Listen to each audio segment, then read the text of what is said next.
বন্ধুরা, আজকে আমরা চলে এসেছি তারাপীঠেরই পাশে মা মুন্ডমালিনী মন্দিরে। এখানে মায়ের কুমারী রূপ, অর্থাৎ তারামারি কুমারী রূপ। দেখে নাও মন্দিরটা, একবার তোমাদের দর্শন করিয়ে দিই। খুব সুন্দর।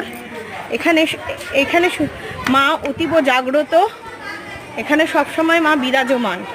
দেখে নাও, যারা যারা তারাপীঠে আসো, যারা যারা জানো না যে তারাপীঠে তারামার মন্দির ছাড়াও মুন্ডমালিনী মায়ের মন্দির আছে, তারা একবার কিন্তু অবশ্যই এসে দর্শন করে যেও। খুব সুন্দর মন্দির, অতি জাগ্রত মন্দির।